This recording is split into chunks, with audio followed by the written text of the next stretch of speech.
अल्हम्दुलिल्लाह नहमदुहु व नस्तईनुहु व नस्तगफिरुह व नऊज़ु बिल्लाहि मिन शुरूरि अनफुसिना व मिन सय्यिआति अमालिना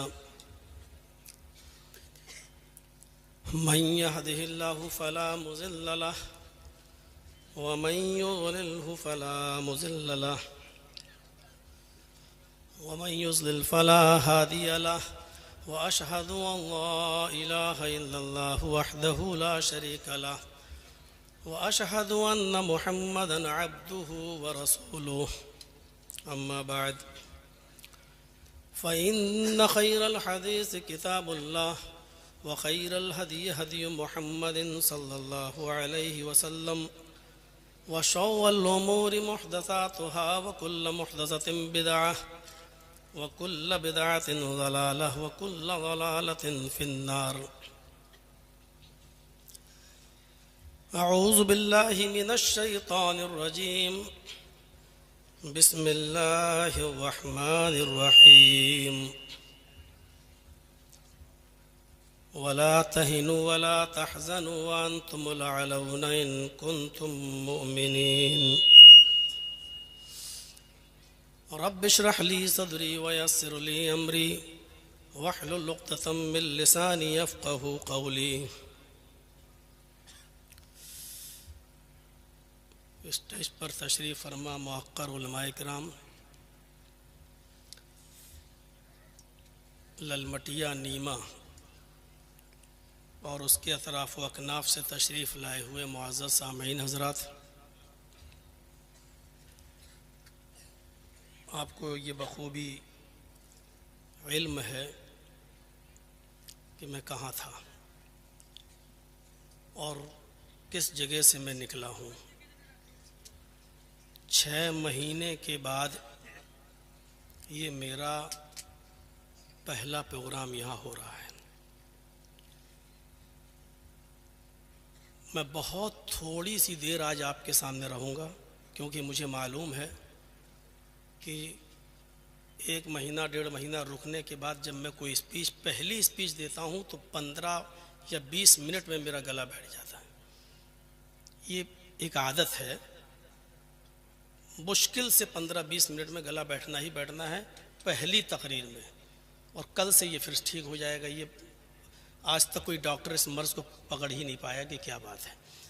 वो छुरी होती है जिसको जितना तेज़ करते रहो तो चलती रहती है, और जब कुंद हो जाती है तो फिर उसको, मैंने ये जुमे का खुतबा भी कहीं नहीं दिया, जानबूझकर कहीं नहीं दिया।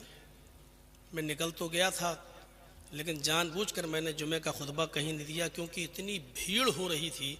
जिस जगह पर भी खुतबे का ऐलान अगर सुन लिया जाता तो जगह नहीं मिलती। मेरे साथियों, ये पहला प्रोग्राम है हमारा, पहला। और इसके बाद फिर हमारे कर्नाटक के अहबाब बैठे, इनको मालूम ही है कि फिर हमें कर्नाटक भी जाना है। 19 तारीख को उधर भी प्रोग्राम है, और रमज़ान तक हम एहतियात बरत रहे हैं। कुछ फॉर्मेलिटी होती है हाई कोर्ट की जिसको पूरा करना पड़ता है, उसमें अभी हम लगे हुए हैं। तो मेरे भाइयों, बुरा मत मानिएगा, जितना वक्त होगा हम देंगे। हर किसी को टाइम नहीं भी दे पाएंगे, हर आदमी बुरा ना माने। पहली बात यह है कि हम सबसे पहले उनको तरजीह देंगे। हर आदमी तारीख़ लेने ना आए मेरे पास, सबसे पहले मैं उनको तरजीह दूंगा जो झारखंड और बिहार और बंगाल से बेचारे हमारे पास गए। ऐसे ऐसे लोग हमारे पास गए मिलने के लिए कि जिनके पास होटल में खाना खाने को बाहर निकल के पैसा नहीं है, लेकिन मेरे लिए बेचारे वो सेब और केला लेके गए। लौट के आ रहे हैं तो पता चला उनके पास 1 भी रुपया नहीं है। वो घर कैसे जाएंगे? 1 भी रुपया नहीं है उनका। हाँ आया, वजू बनाओ, अल्लाह ने कहा नमाज पढ़ो, हम नमाज पढ़ने के लिए खड़े हो गए। नमाज से पहले वजू की शर्त है, अगर वजू नहीं तो नमाज भी नहीं। अल्लाह ने कहा कि हम तुम्हें हुकूमत देंगे, तुम्हें बुलंदी देंगे, तुम्हें सरदारी देंगे, इज्जत देंगे, लेकिन मेरी शर्त है इन कुंतुम मोमिनीन, अगर तुम मोमिन हो। आज हमें इज्जत नहीं मिल रही है। दुनिया के किसी भी कोने में आप चले जाइए, मैं जिस माहौल में था उस माहौल में भी हिंदू मुस्लिम चलता था। उस माहौल में भी था कि आपको ऊंची आवाज में मस्जिद के अंदर नमाज पढ़ाने की इजाजत नहीं होगी। आपको 5 मिनट से ज्यादा जुमे का खुतबा देने की परमिशन नहीं होगी। आज कहीं पर भी किसी भी तबके में जाइए और किसी भी आप ब्रांच और शोबे में चले जाइए, मुसलमान बाइज्जत नहीं है। सुरिबत अलैहिमुज़्ज़िल्लतु वल मस्कना, सबसे ज्यादा जलील, सबसे ज्यादा रुस्वा, सबसे ज्यादा ख्वार आज के इस दौर में मुसलमान है। सिर्फ हिंदुस्तान के अंदर ही नहीं, किसी भी मुल्क में चले जाइए आप, यहां तक कि अपने पड़ोसी मुल्क पाकिस्तान का हाल देख लीजिए। कटोरा लेकर भीख मांगने पर मजबूर हो गई है वहां की आवाम। इकोनॉमी बिल्कुल ढह चुकी है, उसकी लाइट खत्म हो चुकी है उस मुल्क की, कर्ज में डूब चुका है आपका पड़ोसी मुल्क। जहां ईमान खत्म होगा, हम हिंदुस्तान के अंदर महफूज हैं, हमारी मस्जिदें महफूज हैं। यहां होली और दिवाली और ईद अगर एक दिन पड़ जाए तो आराम के साथ आप रंग से बचते हुए मस्जिद में जा सकते हैं और हिंदू भाई भी आराम से अपना त्योहार बना सकता है। लेकिन आप अपने पड़ोसी मुल्क का हाल देखें तो वहां मस्जिदें महफूज नहीं है, नमाज की हालत में गोलियों से भून दिया जाता है, सजदे की हालत में गोलियों से भून दिया जाता है। मेरे प्यारे साथियों, दुनिया के किसी भी कोने में चले जाइए, इराक का हाल देख लीजिए आप, ईरान का हाल देख लीजिए आप, सीरिया का हाल देख लीजिए आप, फिलिस्तीन का हाल आप देख लीजिए। आप दुनिया के किसी भी मुल्क में, जो आप अपने मुल्क कहते हैं जिनको इस्लामी मुल्क, मुस्लिम ममालिक, आप उनका हाल देख लीजिए। भारत के मुसलमानों से बदतर जिंदगी गुजार रहे हैं। हम इंफरादी तौर पर सबसे मजबूत हैं, हम इज्तिमाई तौर पर भी सबसे मजबूत हैं। अगर दुनिया का सबसे अमीर कोई इंसान है दुनिया का, तो वो एक मुसलमान है। और दुनिया का सबसे अमीर मुल्क अगर कोई है तो वो कुवैत, जिसकी करेंसी सबसे हाई फाई। हम इज्तिमाई तौर पर भी मजबूत हैं, इनफरादी तौर पर भी मजबूत हैं, लेकिन अफसोस ये है कि इसके बावजूद सबसे ज्यादा जलील, सबसे ज्यादा रुस्वा, सबसे ज्यादा बदनाम और सबसे ज्यादा बेबस, सबसे ज्यादा कमजोर अगर तुम्हें दुनिया में कोई नजर आएगा और हिंदुस्तान में कोई नजर आएगा तो वो मुसलमान नजर आएगा। वला तहिनु वला तहज़नु व अंतुमुल अलौना इन कुंतुम मुमिनीन, तुम गम न करो, तुम मायूस न हो जाओ, तुम परेशान न हो। मोमिनो, हम तुम ही को इज्जत देंगे, तुम ही बुलंद रहोगे, तुम ही साहिब इज्जत रहोगे, कदम कामयाबी तुम्हारे कदम चूमेगी। इन कुंतुम मुमिनीन, शर्त यह है कि तुम पहले मोमिन बन जाओ। अल्लाह ने ईमान की शर्त लगाई है, पहले तुम मोमिन बन जाओ। ईमान एक मुआहिदा है और अमल स्वालिह नतीजा है। आपसे एक मालिक और मजदूर होता है ना, मालिक जैसे मोबाइल में सिम और सिम के लिए मोबाइल, ये दोनों लाजिम और मलजूम है। आपके पास मोबाइल है लेकिन सिम नहीं तो बेकार है, आपके पास सिम है लेकिन मोबाइल नहीं तो बेकार है। आपके पास ईमान है लेकिन अमले स्वाले नहीं बेकार है, आपके पास अमले स्वाले है लेकिन ईमान नहीं बेकार है। अमले स्वाले हम क्या करेंगे, हमसे अच्छे अच्छे अमले स्वाले गैर मुस्लिम लोग करते हैं। आप चले जाइए बॉम्बे के टाटा हॉस्पिटल में लाइन लगी होगी, गैर मुस्लिमों की मदद लेकर घूम रहे हैं कैंसर मरीजों के लिए। कोई एक ट्रक सेब ला रहा है, कोई एक ट्रक ऑरेंज ला रहा है, कोई 2 लाख 4 लाख रुपए का चेक लिए खड़ा है, लीजिए साहब आप गरीब हैं तो हमसे ले लीजिए। कोई खाना लेके आ रहा है, कोई पूरा व्हील चेयर मरीजों को दे रहा है अपने पास से, कोई मरीजों का पूरा इलाज का ठेका ले रहा है अपने पास से। कितना अच्छा काम कर रहे हैं ये लोग। अभी मई और जून की गर्मी में ट्रेनों में देखिएगा आप, जहां आपकी गाड़ी रुकेगी लोग ठंडा पानी लेकर आपकी बोतलों में भरना शुरू कर देंगे। कितना अच्छा काम कर रहे हैं प्यासों को पानी पिलाने का। अमले स्वाले तो है लेकिन उनके पास ईमान नहीं है, इसलिए बेकार। हमारे पास ईमान है लेकिन अमले स्वाले नहीं, बेकार। दोनों चीजें जरूरी हैं। सूरह असर पढ़िए, अल्लाह रब्बुल आलमीन ने कामयाब मोमिन की जो शर्त बताई है उसमें यह भी रखी है, वल असर, जमाने की कसम, इन्नल इंसान लफी खुस्र, रुए जमीन पर जितने भी इंसानों को तुम देख रहे हो सरतापा सब नुकसान के अंदर डूबे हुए हैं, सब नुकसान ही नुकसान में है। कौन लोग नुकसान में नहीं है उनको अलग कर दिया, मुस्तस्ना कर दिया। इल्लल्लज़ीना आमनू व अमिलुस्सालिहात, जो लोग ईमान लाए और जिन्होंने नेक अमल किए, जो ईमान लाए और जिन्होंने अमल स्वालिह किए, ये नुकसान के अंदर नहीं है। व तवासौ बिल हक़्क़ि व तवासौ बिस सब्र, ये दूसरी तरफ। इल्लल्लज़ीना आमनू व अमिलुस्सालिहात, ईमान और अमल सालेह ये दोनों जरूरी है। ईमान एक मुआहिदा है, अमल सालेह उसका नतीजा है। अगर आपने अमल सालेह नहीं किए तो अल्लाह ने जो शर्तें रखी हैं जन्नत में जाने की, ये करो तो हम तुम्हें जन्नत में दाखिल कर देंगे जिसके नीचे दूध की नहरें बह रही होंगी, शहद की नहरें बह रही होंगी, ये तमाम चीजें अमल सालेह के नतीजे के अंदर हैं। ईमान और अमल सालेह दोनों चीजें हमारे अंदर होनी चाहिए। दोनों, ईमान से हमारा बुनियादी रिश्ता होना चाहिए। बुनियाद जितनी मजबूत होगी इमारत उतनी मजबूत होगी। आपने पतंग को देखा है, उड़ती है, और एक पतंग उड़ाने वाला डोर को ढील देता रहता है, पतंग ऊंचाई पर उड़ती है। आपने कभी गौर किया है कि वो पतंग आसमान की बुलंदियों पर कैसे टिकी हुई है? उसको कौन सी चीज रोके हुए है? वो पतंग ऊपर जा रही है, आप ढील देते जा रहे हैं डोर, और वो बढ़ती और ऊंचाई पे जाती चली जा रही है। उसको हवा में कौन सी चीज रोके है? उसको बुलंदी पर पहुंचाने वाली कौन सी चीज है? और कभी आपने फिर गौर किया होगा, थोड़ी देर के बाद उस पतंग के पास उड़ते हुए दूसरी पतंग आती है और दोनों पतंग में पेच लड़ते हैं और एक पतंग दूसरे पतंग की डोर को काट देती है।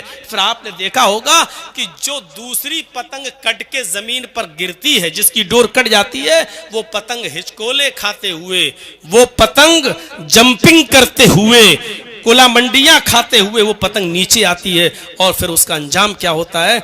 जमीन पर खड़े चंद लड़के उस पतंग पर झपट पड़ते हैं और उसको नोच देते हैं, फाड़ देते हैं। वो पतंग जो अभी बुलंदी पर थी, वो पतंग जिसका अभी हम कुछ नहीं कर पा रहे थे, वो पतंग जो अभी तक हमारी आंख का तारा बनी हुई थी, वो पतंग जिसको हम सर उठाकर इज्जत की नजरों से देख रहे थे, उसकी ऊंचाई और उसकी तरक्की पर फख्र कर रहे थे, लेकिन थोड़ी देर के बाद उस पतंग ने अपनी बुनियाद से, अपनी डोर से उस रिश्ते को खत्म किया। तो उसका अंजाम क्या हुआ?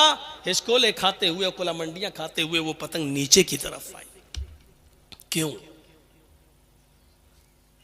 ये पतंग डोर से बंधी हुई है, ये मैसेज दे रही है, ये पैगाम दे रही है कि आए ईमान वालों, हम अपनी बुनियाद से जब तक जुड़े थे, बुलंदियों पर थे, हमारा रिश्ता अपनी बुनियाद से जब तक जुड़ा हुआ था, दुनिया की कोई ताकत मेरा कुछ नहीं कर पा रही थी। तुम नीचे देखकर हमें, हमारी तरफ देखकर अपनी आंखें ठंडी कर रहे थे और फख्र के साथ कह रहे थे ये पतंग कितनी ऊंचाई पर है, कितनी तरक्की की हुई है। तुम भी हमारा कुछ नहीं कर पा रहे थे, लेकिन जब हमने अपनी डोर से रिश्ता तोड़ लिया है, अपनी बुनियाद से रिश्ता खत्म कर लिया है, जब हमने अपनी डोर से, अपनी बुनियाद से रिश्ते को मुनक़ता कर लिया है, तो अब हमारा अंजाम बुलंदी पर पहुंचना नहीं है, तरक्की पर पहुंचना नहीं है, क्योंकि हमने अपनी बुनियाद से अपना नाता तोड़ लिया है। जैसे ही उस डोर को काटा गया, उस डोर ने अपना रिश्ता मुनक़ता किया उस पतंग से, पतंग ने डोर से जैसे मुनक़ता किया, पतंग बुलंदी पर नहीं जाती है, आसमान की ऊंचाइयों पर नहीं जाती है, हिचकोले खाते हुए जमीन की ऊपर आती है और जमीन की ऊपर बैठे हुए या खड़े होने वाले चंद लड़के उस पतंग पर टूट पड़ते हैं। मुसलमानों, हमारी बुनियाद है ईमान।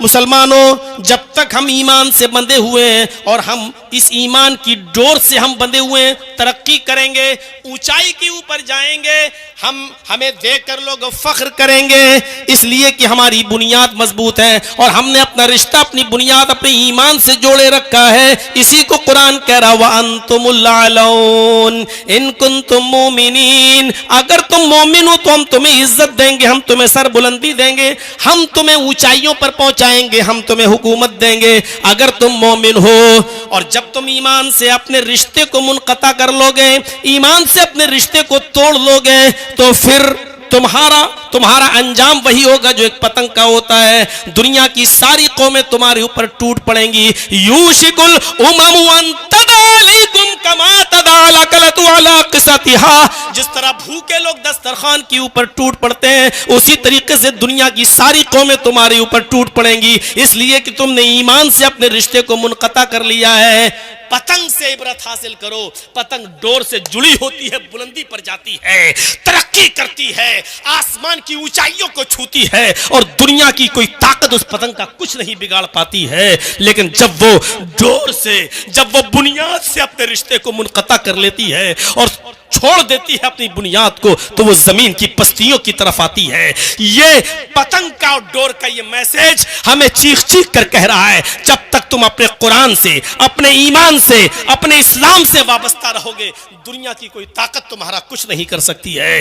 ये ईमान जब किसी के अंदर जागता है तो फिर वो ये नहीं देखता। हजरत इब्राहिम अपने शीर ख्वार बच्चे को हाजरा के साथ जब बेआबो गया वादी में छोड़ते और जब चलने लगते हैं, जहां एक चिड़िया भी नहीं है, चिड़िया परिंदा भी नहीं है, परिंदे भी ऐसी जगह घोंसला बनाते हैं जहां उनको पानी आसानी से मिल सके, दूर दूर तक पानी का वजूद नहीं है। और ऐसे बेआबो गया मैदान में, मिना के मैदान में इब्राहिम अलैहिस्सलाम जब अपनी बीवी हाजरा को छोड़ते हैं और शीरख्वार बच्चे को छोड़ते हैं और जाने लगते हैं, तो उनकी बीवी कहती है, इला मन ततरुकुना।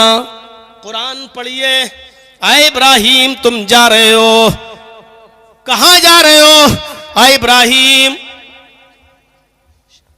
शाम से लेकर यहां तक खैर आफियत के साथ मुझे लेकर आए हो, इराक की सरजमीन से लेकर यहां तक तुम खैर आफियत के साथ मुझे लेकर आए हो।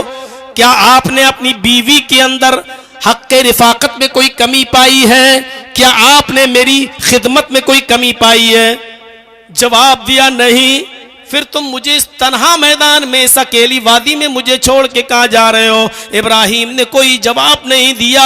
ये कौन सा ईमान था, ये कौन सा जज्बा था? शीर ख्वार बच्चा जो अभी हाजरा का अपनी माँ का दूध पीता है, खाने पीने की कोई चीज मौजूद नहीं है, थोड़े से सत्तू है 2-3 दिन में खत्म हो जाएंगे, थोड़ा सा पानी है 2-3 दिन में खत्म हो जाएगा। आजकल की तरह ट्यूबलाइट का जमाना भी नहीं था, मरकरी का जमाना भी नहीं था। बेआबो गया वादी और उस वादी के अंदर छोड़ के जब जा रहे हैं और जब मुड़कर देखते ही नहीं है, तो हाजरा ने पूछ ही लिया बज़बाने कुरान, इला मन ततरुकुना। आए इब्राहिम हमें किसके हवाले करके जा रहे हो? आए इब्राहिम हमें किसके पीछे, किसके हवाले करके जा रहे हो? किसके जिम्मे, किसके सुपुर्द छोड़ के जा रहे हो? इब्राहिम अलैहिस्सलाम पीछे मुड़कर नहीं देखते हैं, सीधे जाते जाते कहते इल्लल्लाह, आए मेरी बीवी हाजरा, मैंने तुझे अल्लाह की सुपुर्द कर दिया है। ईमान देखिए, जज्बा देखिए। इला मन ततरुकुना, हमें किसके हवाले छोड़ कर जा रहे हो? पीछे पलट कर नहीं देखते कि पीछे पलटूंगा बीवी का चेहरा दिखेगा, मोहब्बत जोश में आ जाएगी। पीछे पलट कर देखूंगा तो मेरा बेटा छोटा शीरख्वार बच्चा जो 99 साल दुआओं के बाद अल्लाह रब्बुल आलमीन ने मेरी फरियाद सुनी है, बहुत गिड़गिड़ाने के बाद रब्बे हबली मिनस सालिहीन का वजीफा पढ़ने के बाद अल्लाह रब्बुल आलमीन ने बुढ़ापे में मुझे सहारा दिया है। लाठी, एक बुढ़ापे में जैसे लाठी सहारा बनती है, उसी तरीके से मेरा बेटा मुझे सहारा बना कर दिया है। लेकिन आज उसी को छोड़ने का हुक्म हो रहा है। अगर वो शीरख्वार बच्चे पर नजर पड़ेगी तो उसकी मोहब्बत मेरे दिल में जोश मार जाएगी। नहीं, पीछे पलट कर देखते हैं, चले चले जा रहे हैं। जवाब क्या देते हैं? इल्लल्लाह, आए मेरी बीवी, जब तूने पूछ ही लिया कि मुझे किसके सुपुर्द करके जा रहे हो, तो सुनो, इल्लल्लाह, अल्लाह के सुपुर्द करके जा रहा हूं, अल्लाह के सुपुर्द। जब बीवी ने अल्लाह का नाम सुना, ये रिश्ता होता है ईमान का, ये बुनियाद, ये डोर देखिए। जब सुना कि अल्लाह, मेरे शौहर ने अल्लाह का नाम लिया, तो कहती है इब्राहिम, अब मुझे फिक्र नहीं है, अब मुझे चिंता नहीं है, अब मुझे दुख भी नहीं है और मुझे कोई शिकायत भी नहीं है। अब जा रहे हो तो जाओ, और जहां जा रहे हो जाओ जाओ। लन युज़िऊनल्लाहु अबदा, अब हमारा रब हमको ज़ाये नहीं करेगा, अब हमारा रब हमको बर्बाद नहीं करेगा। आपने मुझे ऐसी हस्ती के सुपुर्द कर दिया है, उस जात के सुपुर्द कर दिया है कि अब हमारा रब हमको कभी ज़ाये नहीं होने देगा, हमारा रब कभी हमको अब बर्बाद नहीं होने देगा। इब्राहिम अपने रास्ते चले गए, हाजरा वहीं रहीं। और जब बीवी और बच्चा आंखों से ओझल हो गया तब जाकर कहा रब्बी इन्नी अस्कंतु मिन ज़ुर्रियती बिवादिन गैरि ज़ी ज़रअ इंद बैतिकल मुहर्रम। ऐ अल्लाह, मैंने अपने फैमिली को, अपने बीवी बच्चों को, अपनी ज़ुर्रियत को, अपनी आलो औलाद को तेरे मोहतरम घर के पास मैंने छोड़ा है। ऐ अल्लाह, तू हमारे अहल की हिफाजत फरमाना। ज़रा गौर करो मेरे प्यारे साथियों, ये ईमान का जज्बा था। आज के इस दौर में गौर कीजिए, कोई अकेले, और वो भी बियाबान जंगल में, और वो भी शौहर कोई सही रीजन नहीं बता रहा और चला चला जा रहा है। सोचिए, तसव्वुर कीजिए, एक औरत कह सकती है आपकी अपनी बीवी आपके साथ यहां से अकेले भागलपुर तक नहीं जा सकती, आपके साथ जा सकती है, अकेले नहीं जा सकती हो। सिर्फ तसव्वुर कीजिए, उस बियाबान जंगल में हजरत हाजरा अकेले रही। सत्तू खत्म, पानी खत्म, दौड़ती है सफा से मरवा, मरवा से सफा। पहले ये कोशिश बतला रही है कि नहीं, तकदीर पे भरोसा करो, लेकिन तकदीर पे भरोसा करके हाथ पे हाथ धरकर मत बैठे रहो। पहले हाजरा दौड़ी सफा से मरवा, मरवा से सफा, 7 चक्कर लगाए, और जब थक गई बच्चे के पास आकर बैठ गई, दुआ की अल्लाह एक औरत जात जितना दौड़ सकती थी दौड़ चुकी, अब तू हमारी मदद फरमा। मेरा शौहर इब्राहिम मुझे तेरे सुपुर्द करके गया है, अल्लाह मेरा बच्चा भूखा मर जाएगा, अल्लाह यही इब्राहिम की विरासत है जो तेरे दीन को बाकी रखेगी, जो तूने दीन नाजिल किया है उसकी हिफाजत करेगी और उसको आगे बढ़ाएगी। गौर कीजिए मेरे प्यारे साथियों, तब अल्लाह रब्बुल आलमीन ने जमजम का चश्मा जारी किया और अल्लाह ने उसको भी एक निशानी बना दिया। कहने वालों कि इस्लाम ने औरतों का मजाक उड़ाया है, इस्लाम ने औरतों को घर की 4 दीवारी के अंदर कैद कर दिया है, इस्लाम ने औरतों को हिजाब के अंदर कैद कर दिया है, और इस बात को आज की पालतू मीडिया ने जितना उछाला है, जितना बदनाम किया है, इतना तो किसी गवर्नमेंट ने भी और किसी सरकार ने भी बदनाम नहीं किया है जितना इस मीडिया ने। उस मीडिया को कान के पर्दे खोल के सुन लेना चाहिए कि इस्लाम ने औरत को वो मकाम दिया है कि जहां जहां हाजरा के कदम पड़े और जहां जहां हाजरा दौड़ी, अल्लाह रब्बुल आलमीन ने हजरत हाजरा के नक्शे पा को अपनी इबादत का हिस्सा बना दिया है, उसको अपनी इबादत करार दे दिया है कि जब तक तुम भी सफा और मरवा के चक्कर हज और उम्रे में नहीं लगाओगे तुम्हारी इबादत कबूल नहीं होगी। हजरत हाजरा के नक्शे पा को अपनी इबादत का एक हिस्सा करार दे दिया है। इससे बड़ी एक औरत की इज्जत क्या होगी, इससे बड़ा एक औरत का मकाम क्या होगा। अपने शौहर के मरने के बाद औरत को इस भारत में ही नहीं दुनिया के किसी भी कोने में जिंदा रहने का हक ना हो और उसको अपने शौहर की चिता में जल जाने का अधिकार देता हो जो धर्म और जो मजहब और जो कानून। गौर करो, वो आज हमें बता रहे हैं कि औरतों का सम्मान क्या है और औरतों की इज्जत क्या है।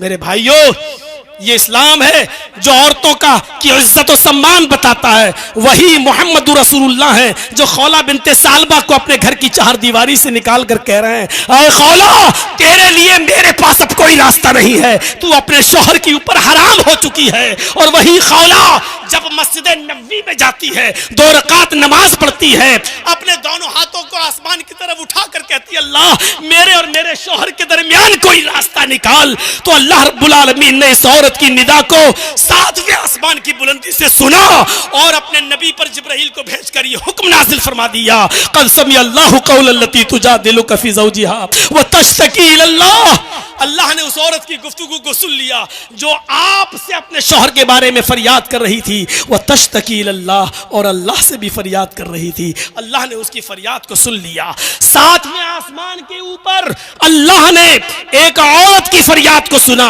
उस औरत की फरियाद को सुना जो मोहम्मद की चौखट से महरूम हो चुकी थी। मोहम्मद रसूलुल्लाह जिसके लिए रास्ता नहीं निकाल सके, अल्लाह ने उसके लिए रास्ता निकाला। मेरे भाइयों, ये औरत का एक सम्मान, औरत की एक इज्जत है जो इस्लाम ने औरत को दी है। यही खौला बिनते सालबा है, जब बूढ़ी थी और कमर झुकाकर चल रही थी और लाठी टेक कर चल रही थी, तो एक पुल के पास उन्होंने कहा, है उमर रुक। उमर रुक गए। कहा उतर घोड़े से। उमर घोड़े से उतरे। कहा मेरे पास आ। कहा नीचे कर। और उस बुढ़िया ने उमर के कान में कुछ कहा तो सहाबा ने कहा, उमर अमीरुल मोमिनीन, एक मामूली औरत के लिए आप घोड़े से उतर गए, एक मामूली औरत के लिए आप झुक गए और उसके सामने अपना कान पेश कर दिया। उमर रोते हुए कहते हैं कि ऐ मोहम्मद के साथियों, ये मामूली औरत नहीं है, ये वो औरत है जिसकी जबान से निकले हुए कलमात को सातवें आसमान पर बैठे हुए अर्श पर मुस्तवी अल्लाह ने भी रिजेक्ट नहीं किया है, अल्लाह ने भी उसकी फरियाद को सुना है। तो उमर कौन होता है जो उसकी फरियाद को रिजेक्ट कर दे? उमर कौन होता है जो उसकी फरियाद को रायगा कर दे और रिजेक्ट कर दे? मेरे प्यारे साथियों, ईमान से अपने रिश्ते को मजबूत कीजिए। ईमान का रिश्ता बड़ा मजबूत हो, आप बुलंदी पर फायज होंगे। ईमान जानते हैं, एक मिसाल से समझाने की कोशिश करता हूँ। हजरत मूसा का और फिरौन का वाकया तो आपने बहुत बार सुना होगा, थोड़ा सा गौर कर लीजिएगा। ईमान जब किसी के अंदर पैदा होता है तो उसके अंदर क्या चीज पैदा हो जाती है? क्या चीज पैदा हो जाती है जब ईमान किसी के अंदर पैदा होता है? उफ, फिरौन और मूसा के दरमियान एक मुनाजरा होने लगता है। आओ जमा हो जाए एक मैदान में, तुम सच्चे या हम सच्चे। और फिरौन अपने जादूगरों को लेकर गया और कहा कि आज तुम ऐसा तिलस्म दिखाओ, ऐसा जादू दिखाओ कि आज फिरौन और आज मूसा और उसके साथी सब हक्का बक्का रह जाएं और मूसा हार जाए। जानते हो, जब किसी के अंदर ईमान नहीं होता तो मुतालबा क्या करता है? वही फिरौन के जादूगरों ने मुतालबा किया। ये तो मेरे बाएं हाथ का खेल है, मूसा और उसके साथी हक्का बक्का रह जाएंगे, हार जाएंगे, भाग जाएंगे। लेकिन अगर हमने ऐसा किया, इन्ना लना ला अजरन इन कुन्ना नहनुल गालिबीन, अगर हम मूसा और उसके साथियों पर गालिब आ गए तो आप हमें इनाम क्या देंगे? हमारा अजर क्या होगा? हमारा इनाम क्या होगा? बस इसी बात को जहन में रखिएगा। जादूगरों ने अपना तिलस्म, अपना जादू, अपना कर्तव्य दिखाने से पहले क्या कहा? हमारा इनाम क्या होगा? हमारा बदला क्या होगा? हमें आप देंगे क्या? तो फिरौन ने उसके जवाब में क्या कहा? यही चीज फेंकी जाती है और लोगों के ईमान खरीद लिए जाते हैं और बिक जाते हैं। क्या कहा?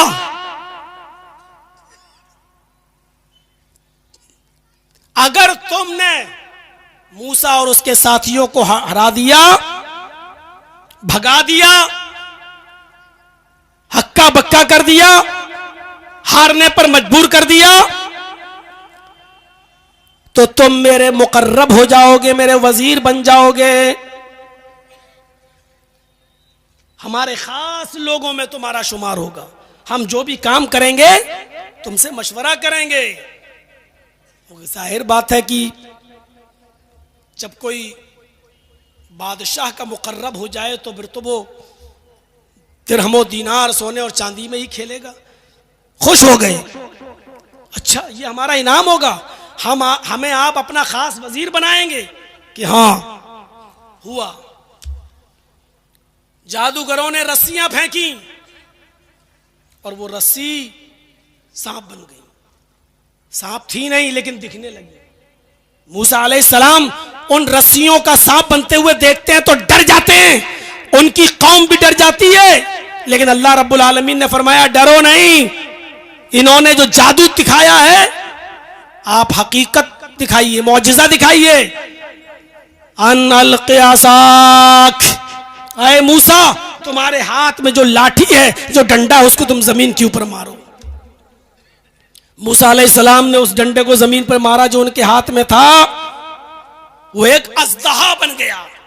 अज़दहा फ़इज़ा हिया तल्क़फ़ु मा यअफ़िकून, कुरान कहता है इतना बड़ा अज़दहा बन गया कि वो रस्सियां जो सांप दिखाई दे रही थी उन सबको खा गया। जादूगर समझ गए हमने जो दिखाया है वो जादू है और मूसा ने जो दिखाया है वो जादू नहीं है, वो खुदाई मौजिज़ा है, अल्लाह की तरफ से है। फौरन बदल गए और ये चमत्कार देखा, मूसा अलैहिस्सलाम का ये मौजिज़ा देखा तो चीख पड़े आमन्ना बिरब्बिल आलमीन, रब्बे मूसा व हारून, हम अल्लाह रब्बुल आलमीन पर ईमान लाए, हम उस रब पर ईमान लाए जो हारून का रब है, जो मूसा का रब है, जो हारून का रब है, जिसको मूसा और हारून भी अपना रब कहते हैं, उस पर ईमान लाए।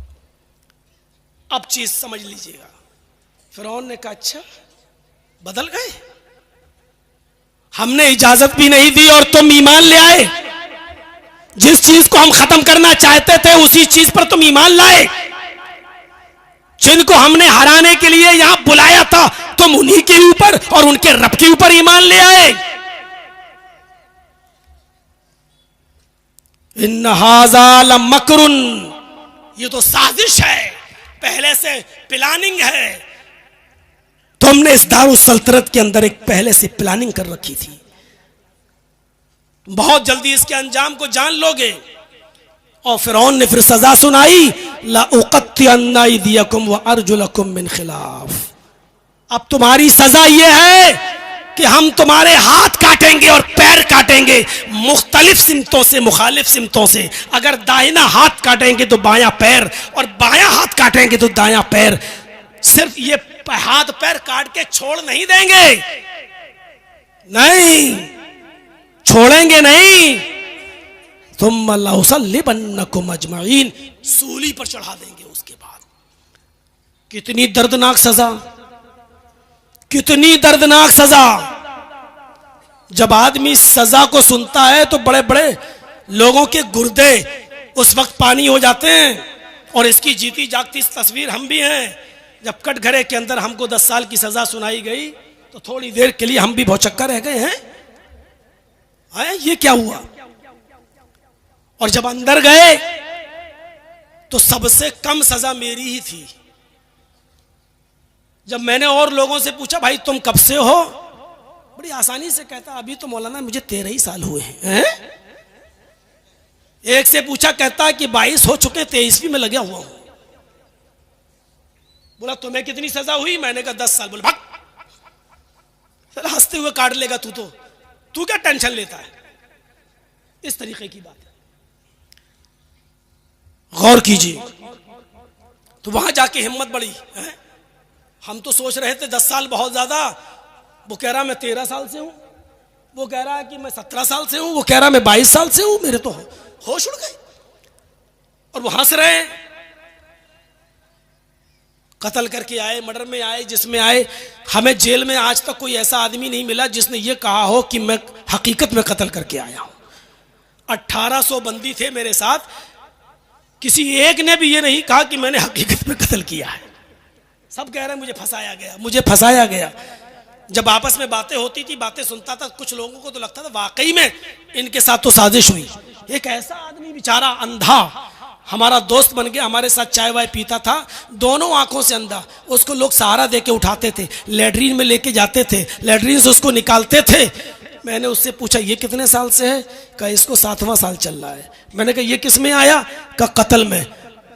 बताइए कत्ल किया होगा। अब समझ में आया कि कानून की आंख में पट्टी क्यों बंधी होती है। ये कत्ल में, कत्ल करके भाग भी नहीं पाया होगा।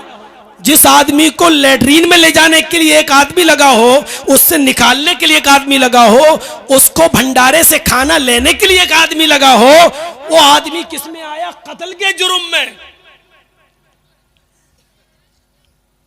अंधा भी उसको देखकर कह देगा, थोड़ी सी अकल रखने वाला भी ये बेचारा फंसाया गया है।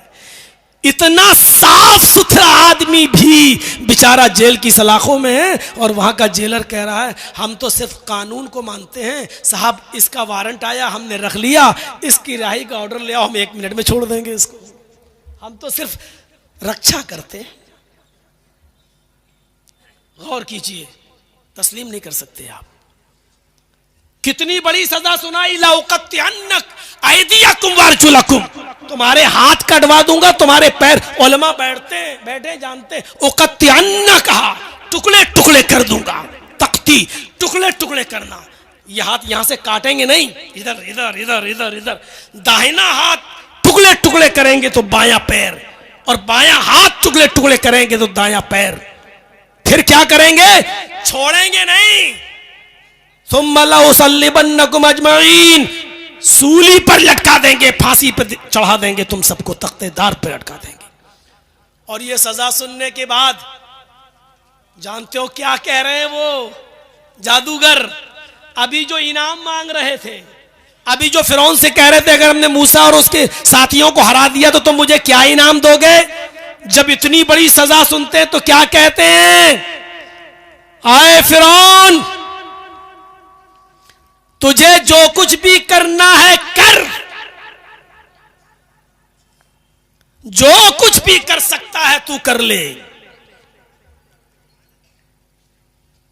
तुझे इख्तियार है, हाथ कटवा, पैर कटवा, गर्दन कटवा या फांसी के तख्ते पे लटका, तुझे जो करना है, फक्जी मा अंत काजिन, जो कुछ भी करना है कर।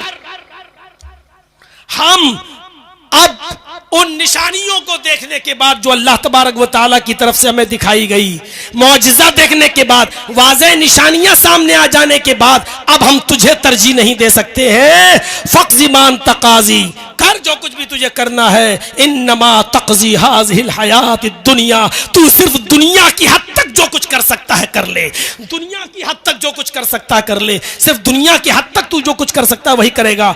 आखिरत का तू मालिक नहीं है, वो मालिक अल्लाह है। तो दुनिया में मुझे सता सकता है लेकिन आखिरत में मुझे नहीं सता सकता। गौर करो, मैं बताना यह चाहता था कि जब किसी के अंदर ईमान पैदा होता है, जब ईमान की रूह उसके अंदर आती है तो फिर वो इतना मजबूत हो जाता है, जो अभी इनाम लेना चाह रहा था वो अब हाथ और पैर कटवाने के लिए तैयार हो गया, वो अब सूली पे लटकने के लिए तैयार हो गया। इसको कहते हैं ईमान। और इसीलिए अल्लाह ने कहा अगर तुम्हारे अंदर ये ईमान पैदा हो जाए तो हम तुम्हें इज्जत देंगे, हम तुम्हें बुलंदी देंगे, हम तुम्हें हुकूमत देंगे, हम तुम्हें कामयाबी से नवाजेंगे। शर्त यह है कि तुम अपने अंदर ईमान पैदा करो। गज़वे तबूक के मौके पर अल्लाह के रसूल ने कहा कुछ लाओ, हमें जरूरत है इस गज़वे में जाने की। तो सारे लोग बिसात मुताबिक, इस्तिताअत के मुताबिक अपना अपना माल लाए। हजरत अबू बकर सारा माल उठा लाए। अल्लाह के नबी ने पूछा है अबू बकर घर में क्या छोड़ा? अबू बकर सिद्दीक ने छूटते ही जो जवाब दिया वो ईमान से भरा हुआ जवाब था। आए अल्लाह के रसूल आप पूछते घर में क्या छोड़ा, कितना माल छोड़ा? घर में तो हम सिर्फ अल्लाह और उसके रसूल की मोहब्बत को छोड़ के आए और कुछ नहीं। घर का सारा माल लेकर चले आए, सारा माल, कुछ नहीं छोड़ा। घर में छोड़ा तो अल्लाह और उसके रसूल की मोहब्बत को छोड़ा है। हजरत उमर फारूक अपने घर का आधा माल ले आए थे, आधा माल, लेकिन उमर फारूक का घर का आधा माल अबू बकर के घर के पूरे माल से ज्यादा था। हजरत उमर से पूछा तुम क्या लाए? कहा अल्लाह के रसूल घर का आधा माल लाया। अल्लाह ने कहा बरकत दे, अल्लाह तुम्हें बरकत दे। फरमाया अबू बकर तुम क्या लाए?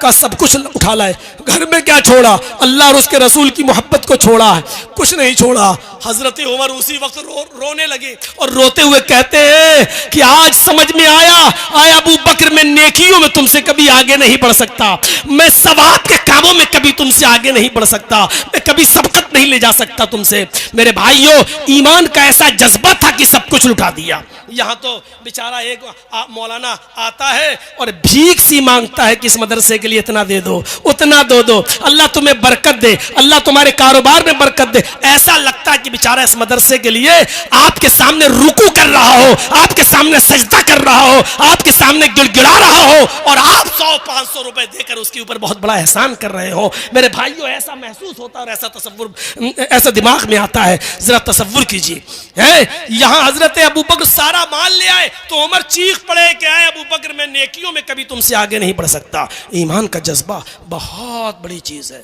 अल्लाह ने कहा वला तहिनु वला तहज़नु व अंतुमुल आलौन, गम करने की जरूरत नहीं, शर्त साहिब हुकूमत तुम रहोगे। शर्त क्या है? तुम अपने अंदर ईमान पैदा कर लो। अगर हिम्मत कर सकते हो तो करो और चलना है तो चलो मेरे साथ बनारस की जेल में। मैं आपको एक ऐसे आदमी से मिलवाता हूं जो स्विट्जरलैंड का रहने वाला है, जो आज से 8 साल पहले नेपाल के बॉर्डर पर, गौर कीजिए, उसकी गाड़ी क्रॉस कर रही थी, वो नेपाल में घूमते हुए इंडिया में आ रहा था, उसके पास इंडिया का भी वीजा था। चूंकि वो अपनी जबान से वाकिफ नहीं था, हिंदुस्तानी जबान नहीं जानता था, और उस गाड़ी के अंदर 10 किलो चर्स रखा हुआ था। जब गाड़ी इंडिया के बॉर्डर में आई तो पुलिस ने उस गाड़ी की चेकिंग की और उस गाड़ी के अंदर 10 किलो चर्स पकड़ा गया। चूंकि ये जबान से वाकिफ नहीं था, हिंदी जानता नहीं था, इसलिए सारे मुसाफिरों ने इसी का नाम लगा दिया और उसको पकड़कर महाराजगंज की जेल में ले जाया गया। उसको बंद कर दिया गया, अंडर कस्टडी ट्रायल चला और उसको 10 साल की सजा सुना दी गई। 4 साल वो महाराजगंज की जेल में रहा, उसके बाद वहां से ट्रांसफर करके बनारस की सेंट्रल जेल में भेज दिया गया। इत्तेफाक देखिए, अल्लाह को शायद ऐसे लोगों से मुझे मिलवाना था। नमाज की ड्यूटी जेलर ने हमको दे दी कि आप पढ़ाइए, उसमें भी फितना और फसाद चला। कुछ ऊंची टोपी वाले कहने लगे हम इनके पीछे नमाज नहीं पढ़ेंगे। जेलर ने कहा हम तुम्हारा मौलवी कहां से लेके आए, जो है वही पढ़ाएगा, पढ़ना हो पढ़ो, नहीं तो अपने कमरे में पढ़ो। बहुत कुछ होता है, बहरहाल वो सारी बातें यहाँ बताने की जरूरत नहीं। 4 साल से वो इस जेल में है, उसका साबिक़ा हमसे पढ़ा। इस 8 साल की मुद्दत में उसने पूरा कुरान पढ़ लिया। इस 8 साल की मुद्दत में उसने इंग्लिश में उसका ट्रांसलेट पढ़ा। इस 8 साल की मुद्दत में उसने हर जुमरात और सोमवार का रोजा रखना शुरू किया। वो आदमी इतना मजबूत ईमान वाला, मैंने हिंदुस्तान के अंदर, पूरे इंडिया के अंदर इतनी जगहों पर मैंने घूमा है, मैंने ऐसा मजबूत ईमान नहीं देखा। वो हमसे कहता था कि यार मौलाना है आप हैं? हमने जी क्या हुआ, तुम 3-4 महीने में घबरा रहे हो, यहां आना जरूरी था तुम्हारा है? मैंने कहा चुप। कहा नहीं, अल्लाह तुमको लेके आया, तुमको ये देखना था, तुमको यहां से सीखना था। हमने कहा मुझे मेरे जिस दुश्मन ने यहां तक पहुंचाया है उसको भी यहां आकर पता चलना चाहिए कि बीवी बच्चों से दूर रहने का अंजाम क्या होता है और क्या महसूस होता है। नहीं, तुम ऐसा नहीं करेगा, माफ कर दे उसको, माफ कर दे। मैंने कहा कि तुम्हें जिस पुलिस वाले ने अंदर डाला तो माफ करोगे? 8 साल से पड़े हो। कहता हम तो पहले ही दिन माफ कर दिया, हम पहले ही दिन माफ कर दिया। हमने ऐसा मजबूत ईमान वाला नहीं देखा। जब मुझे बेल की खुशखबरी मिली, जब मैंने फ़ोन किया, वहाँ से 2 नंबर पे फ़ोन कर सकते थे। अब जब से अखिलेश की सरकार आई थी तो उसने 2 नंबर चालू करवा दिए थे कि कैदी जो है बंदी 2 नंबर पे बात कर सकता है 5 मिनट। तो जब मैंने अपने वकील से बात की तो उसने कहा मुबारक हो आपकी बेल हो गई। तो सबसे पहले मैंने उसी को बताया जुमे के दिन कि मेरी बेल हो गई। उसने कहा क्यों बताता है, क्यों बोलता है, हमको भी मत बताओ। क्यों? अरे जेल में नजर लग जाता है। अपनी भाषा में बोल रहा है, उर्दू सीखा, हिंदी सीखा। मैंने कहा यार इस आदमी से मैं मिलने जरूर आऊंगा। मैं शनिचर को जेल से रिहा हुआ और जुमा मैंने कहीं नहीं पढ़ाया जानबूझकर, क्योंकि जहां पढ़ाता वहां भीड़ हम संभाल नहीं पाते। इतनी भीड़ आ रही थी कि फिर मैंने सोचा मीडिया वीडिया ना आ जाए, तो मैं मुसाफिर था। जुमे के दिन हम जेल ही में चले गए। जो हमारे दोस्त बन चुके थे, जो खाना वाना बनाते थे हमारा, जो बेचारे कपड़े अपड़े भी धुल देते थे, हमारे पीछे नमाज भी पढ़ते थे, हमने उनसे मुलाकात करना बेहतर समझा कि बेचारों की कुछ मदद कर दी जाए। अब हम बाहर हैं, उनसे हम मिलने चले गए तो उस आदमी से भी मिले। इतना खुश हुआ मेरे भाइयों। आज भी स्विट्जरलैंड का रहने वाला वो आदमी, और 8 साल की सजा अभी तक काट चुका है फर्जी केस के अंदर, फर्जी केस के अंदर बेचारा। लेकिन ईमान उसका इतना मजबूत है कि आज भी वही कहता है कि मेरा यहां आना जरूरी था, तुम्हारा भी आना जरूरी था। जितना दाना पानी लिखा था वो तुम्हें मिलेगा। यहां से जो सीख के जा रहे हो वो लोगों को बताओ कि क्या होता है, और यहां बंदियों की, कैदियों की के लिए कुछ करो। मेरे प्यारे साथियों, मौलाना अबुल कलाम आजाद की जिंदगी से सबक हासिल कीजिए। अल्लामा इब्ने तैमिया ने जेल की सलाखों में रहकर 35 जिल्दों में फतावा इब्ने तैमिया जेल के अंदर ही लिख डाली है मेरे भाइयों।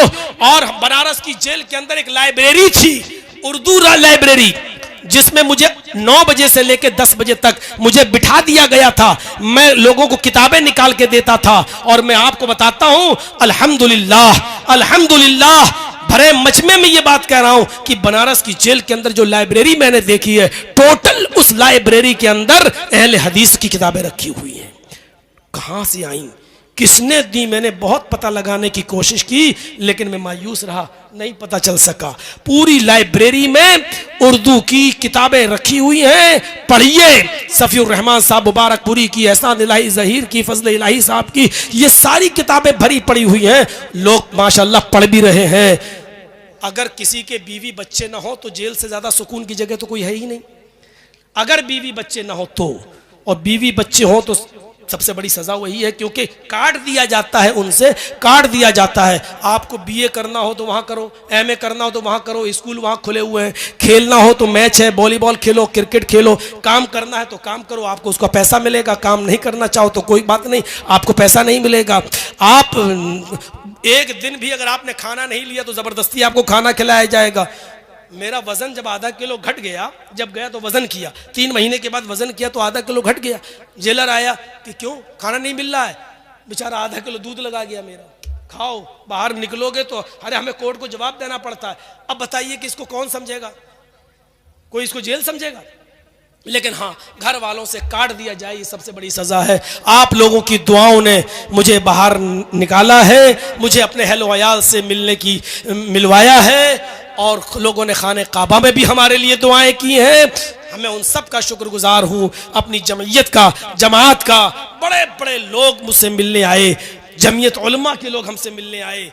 डॉक्टर नोहरा शेख जो हैदराबाद की हैं, उन्होंने 3 वकील अपने सुप्रीम कोर्ट के हमारे पास भेजा और कहा कि सिर्फ दस्तखत कर दीजिए, 1 लाख से लेकर 50 लाख तक का खर्चा मैं आपका उठाऊंगी, कुछ नहीं। लेकिन मैंने सोचा इतना बड़ा मामला नहीं है मेरा, मैंने कहा नहीं, फिर देखा जाएगा जब जरूरत पड़ेगी।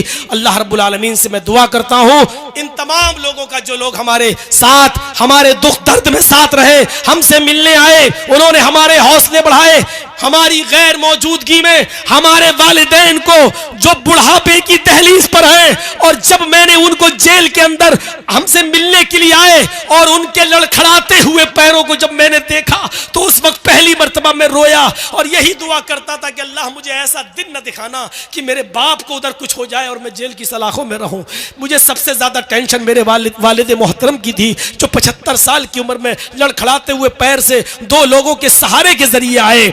मेरी जबान से उस वक्त थोड़ी देर के लिए बद्दुआ निकली उस दुश्मन के लिए, उस दुश्मन के लिए जिसको आपकी सरजमीन ने भी हीरो बनाया है, जिसको अपनी गाड़ियों पे बिठा बिठा कर जिससे जलसे करवाए गए हैं, मैं नाम नहीं लूंगा, आपकी सरजमीन पर भी उसको हीरो बनाने की कोशिश की है। वही जमीयत का गद्दार है, वही जमात का दुश्मन है, और वही जमात अहले हदीस का सबसे बड़ा दुश्मन है, जो आज मेरे भाइयों अपनी जमीन और अपनी जायदादें बेचने तक में मजबूर हो गया है। लेकिन उसने ही मीडिया को बहकाकर और मीडिया को उछालकर, मेरी कटिंग दे देकर और मेरी वीडियोस दे देकर उसने उछलवाया और मुझे इस दहलीज तक पहुंचाया।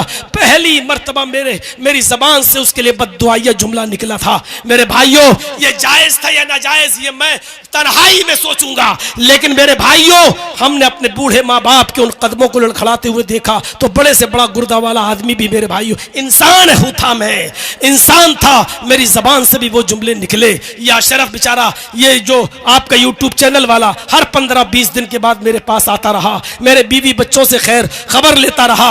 एक आदमी तो ऐसा मेरे घर पे आया जिसने मेरे बच्चे को बुलाया, मैं नहीं जानता हूं वो कौन है, अल्लाह उसको जज़ाए खैर दे, जिसने मेरे बच्चे से पूछा कि बेटा तुम कौन से स्कूल में पढ़ते हो, क्या तुम्हारा दूसरा भाई भी वहीं पढ़ता है, तुम बस से जाते हो? वो बेचारा स्कूल का एड्रेस लेकर गया और जाने के बाद वहां की मैडम से मिला और कहता है कि कब से फीस जमा नहीं हुई। उन्होंने कहा 4 महीने से।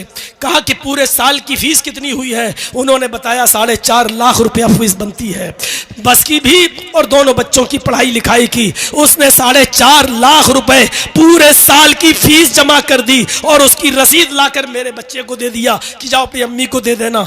मेरा बेटा उसका मोबाइल नंबर पूछता रहा, उसका फोन नंबर जानने की कोशिश करता रहा, लेकिन उसने कुछ नहीं बताया और कहा जाकर कह देना कि बस हमने अल्लाह के लिए काम किया है, और वो चला गया। मेरे इस कैसेट और इस तकरीर के जरिए अगर उस तक मेरी खबर पहुंच जाए तो तुमने मेरी गैर मौजूदगी में मेरे लिए जो सहारा बने हो, अल्लाह तुम्हें तुम्हारे कारोबार में दिन दूनी और रात चौगनी तरक्की अता फरमाए, तुम्हारे दुख दर्द में तुम्हारा तुम्हारा साथ दे। और तुम अगर अपना नाम नहीं बताना चाहते तो मत बताओ, अल्लाह रब्बुल आलमीन इसका तुम्हें बेहतरीन बदला देगा। हमारी बीवी लखनऊ में अपने बच्चों के साथ अकेले, लेकिन मेरे बच्चे को नमक तक नहीं खरीदना पड़ा, मेरे बेटे को नमक तक नहीं खरीदना पड़ा, वहां की जमीयत और जमात ने पूरा साथ दिया। अल्लाह ये सब तेरी तरफ से हुआ है, मैं तेरा शुक्रगुजार हूँ, तेरा शुक्र अदा करता हूँ। मैं उन तमाम लोगों का जिन्होंने दुआएं की और उन लोगों का भी जो हमसे मिलने के लिए आए। मैंने कहा था कि मेरा गला बैठ जाएगा, अब साथ नहीं दे पाऊंगा। कल कल इंशाअल्लाह तफसीली बहस होगी, तफसीली गुफ्तगू होगी। मैं फिर आपसे कहता हूं कि चैनल वालों, मैंने तुम्हें बहुत समझाया, लेकिन तुम अपनी हरकत से बाज नहीं आए। मजबूरन मैंने ये कदम उठाया। आइंदा कभी मेरे पास मेरी तकरीर को रिकॉर्ड करने मत आइएगा। मैं फिर उस जगह नहीं जाना चाहता हूं जिस जगह पर तुम लोगों की थंबल ने और तुम लोगों के कटिंग ने और तुम लोगों के निशानियों ने हमें पहुंचाया था। मैं मौजरत के साथ कहता हूं कि जो लोग भी मुझसे प्रोग्राम अपने यहाँ कराएंगे वो चैनल वालों को रोकेंगे, वरना मैं उनको प्रोग्राम नहीं दे पाऊंगा। बड़ी मौजरत के साथ अल्लाह से मैं दुआ करता हूं कि बार इलाह हमारी खताओं को माफ़ फरमा दे, ईमान हमारे अंदर पैदा फरमा दे, और जो सरबुलंदी और इज्जत का तूने वादा किया था बार इलाह, वो तू हमें अता फरमा। और जब तक तू हमें जिंदा रख, इस्लाम पर जिंदा रखना, जब खात्मा हो तो ईमान पर हमारा खात्मा फरमाना। वमा अलैना इल्लल बलागुल मुबीन व आखिरु दावाना अनिल हम्दुलिल्लाहि रब्बिल आलमीन।